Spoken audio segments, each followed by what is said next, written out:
तो इस वीडियो में हम डिस्कशन करेंगे ह्यूमन हार्ट के बारे में। ह्यूमन हार्ट के 4 कक्ष होते हैं। तो सबसे पहले अपन ह्यूमन हार्ट की स्ट्रक्चर पढ़ने से पहले अपन ह्यूमन हार्ट की पोजीशन के बारे में पढ़ते हैं। तो ह्यूमन हार्ट की जो पोजीशन होती है वो दोनों लंग्स के बीच में एक मीडिया स्टर्नम नाम का अवकाश होता है, उसके अंदर ये हार्ट पाया जाता है। स्टर्नम के थोड़ा नीचे और जो थोड़ा सा लेफ्ट साइड में थोड़ा सा झुका हुआ रहता है। तो यहाँ पर इसकी पोजीशन हो गई। अब अपन आते हैं इसकी शेप के बारे में। तो ये इसकी शेप होती है वो शंकु आकार की पिरामिड होती है। यहाँ पर ऊपर से तो ये चौड़ा होता है और नीचे की तरफ यहाँ ये नुकीला होता है। इस वाले पोर्शन को अपेक्स बोलते हैं। अब मैं आपको ये बता दूं तो जो एवरेज ह्यूमन होते हैं उनमें 12 सेंटीमीटर तो जो इसकी लेंथ होती है और 9 सेंटीमीटर होती है वो इसकी विड्थ होती है, चौड़ाई होती है। अब एक चीज आपको और बता दूं तो जो एवरेज हार्ट का जो वेट होता है वो 300 ग्राम होता है एक वयस्क एडल्ट के अंदर।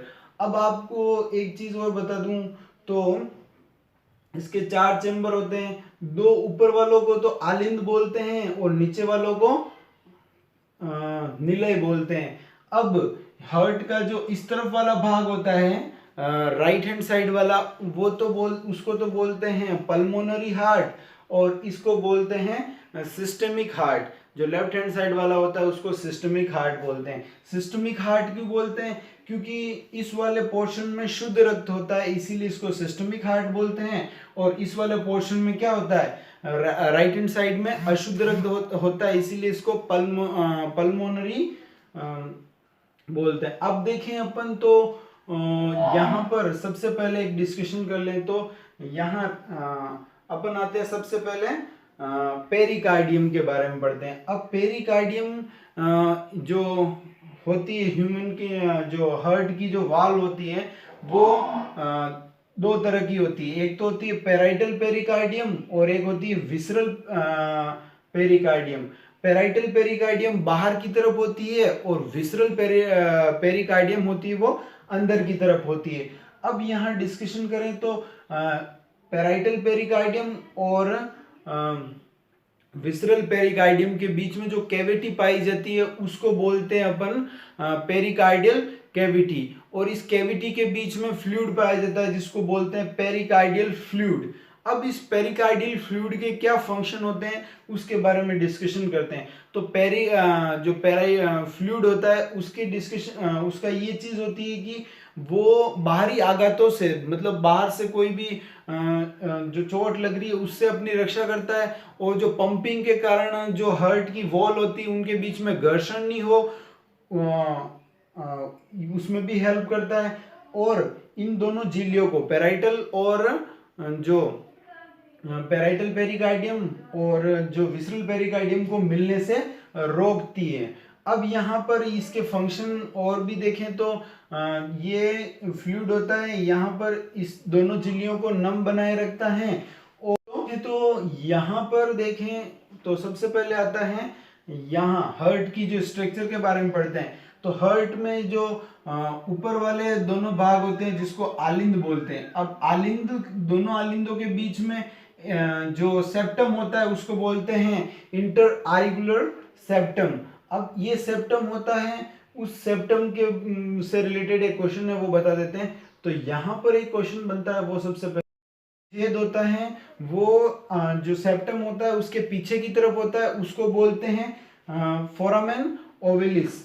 वो फोसा ओवलिस में कन्वर्ट हो जाता है। अब यहाँ पर देखें तो ये अगर ये छेद बंद नहीं होता है तो क्या होता है, जो शुद्ध और अशुद्ध रक्त, इस तरफ अशुद्ध होता है इस तरफ शुद्ध होता है रक्त, तो दोनों रक्त मिक्स हो जाएंगे तो उससे जो बेबी होता है वो ब्लू कलर का, नीले रंग का दिखाई देता है, तो उसको ब्लू बेबी बोलते हैं, ब्लू बेबी बोलते हैं।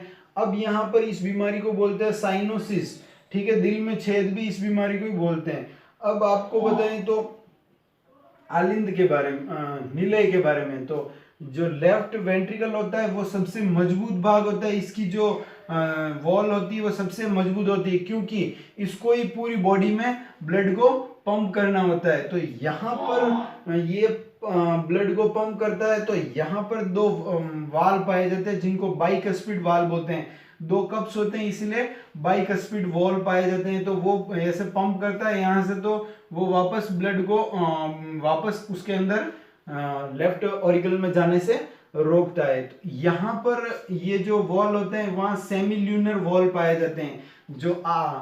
जो एरोटा होती है, महाधमनी होती है, उसके जो ओपनिंग होती है उसके ऊपर सेमी ल्यूनर वाल पाए जाते हैं। ये बैक फ्लो को रोकते हैं, ब्लड के बैक फ्लो को रोकते हैं। इसी तरीके से सेमी ल्यूनर वॉल यहाँ पे भी पाए जाते हैं। पल्मोनरी, जो ये पल्मोनरी होती है उसके अंदर पल्मोनरी वेन होती है, उसके अंदर ये पाए जाते हैं। ये पल्मोनरी वेन है जो वहाँ लंग्स के पास जाती है, राइट और लेफ्ट। अब यहाँ डिस्कशन करें तो थोड़ा सा और डिस्कशन रह जाता है, वो रहता है यहाँ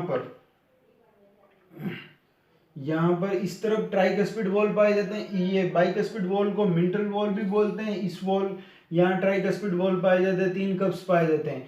अब ये जो वॉल होते हैं, जो ये बाइकस्पिड और ट्राइकस्पिड वॉल होते हैं, वो एक दागेनुमा संरचना से जुड़े हुए रहते हैं और ये दागेनुमा संरचना पेपिलरी मसल से जुड़ी हुई रहती हैं।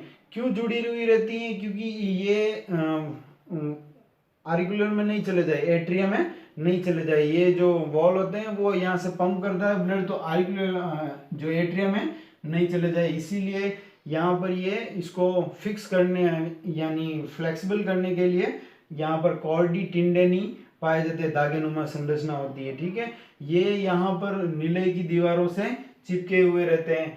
अब आपको बता दें तो यहाँ पर ये जो पल्मोनरी वेन होती है वो एक आर्च बनाती है और ये एरोटा होती है वो एक आर्च बनाती है। ये दोनों आर्चेज जहाँ क्रॉस होती है वहां पर एक जॉइंट होता है, उसको बोलते हैं डक्टस आर्टीरियोसस। ये डक्टस आर्टीरियोसस भ्रूणी अवस्था में होता है। ये शुद्ध व अशुद्ध रक्त को उस समय मिक्स हो रहा होता है और बाद में ये लिगामेंटम आर्टीरियोसस में कन्वर्ट हो जाता है। ठीक है, तो यहाँ पर एक जो ये दोनों आर्च होती है वहाँ जहाँ क्रॉस हो रही है वहां पर ये होता है। अब दूसरी बात डिस्कशन करें तो यहाँ पर ऑरिकुलर के बारे में बात करें तो ऑरिकुलर होते हैं वहाँ ऑरिकुलर में नीचे से जो भी अशुद्ध रक्त होता है वो इंफीरियर वीना केवल आती है और ऊपर से सुपीरियर वीना केवल आती है। कहाँ खोलती है? राइट ऑरिकुलर में ये खुलती है। अब इंफीरियर वीना केवा होती है उसमें सुपीरियर वीना केवा में तो हेवर्जियन वॉल पाया जाता है और इंफीरियर वीना केवा में यूस्टेकिन वॉल पाया जाता है। और यहाँ पर कोरोनरी साइनस होता है, इस पर थिबेसियस वॉल पाया जाता है। एक छोटा सा छेद होता है कोरोनरी साइनस, वहां पर थिबेसियस वॉल पाया जाता है। अब यहाँ से ये आते हैं ब्लड और वापस ऑक्सीजन, यहाँ से ये ब्लड आएगा नीचे से, जो भी आम जो पैर वैर और बॉडी के जो भी फ्लूइड, जो बॉडी की पूरी जो आमाशय है, यहाँ से जो भी डीऑक्सीजनेटेड ब्लड होगा यहाँ आएगा और यहाँ से भी ऊपर से जो भी डीऑक्सीजनेटेड ब्लड होगा यहाँ आएगा, यहाँ से नीचे जाएगा। 70% तो ग्रेविटी के कारण आता है और बाकी जो संकुचन के कारण आता है। फिर यहाँ से पंप होता है और दोनों लंग्स के पास चला जाता है ऑक्सीजनेट होने के लिए। यहाँ से 4 आर्टरी वापस इस लंग से 4 आर्टरी जो वेन होती है वो यहाँ एंटर करती है, तो वापस यहाँ आता है। यहाँ से बाइकस्पिड वॉल द्वारा एट्रियम से वेंट्रिकल में और वेंट्रिकल वापस इसको पंप करता है तो वापस फिर पूरी बॉडी में सप्लाई हो जाती है। तो लगभग इतना तो इसमें डिस्कशन हो गया। कुछ चीज़ें रह गई होगी उसको डिस्कशन करेंगे अगले वीडियो में।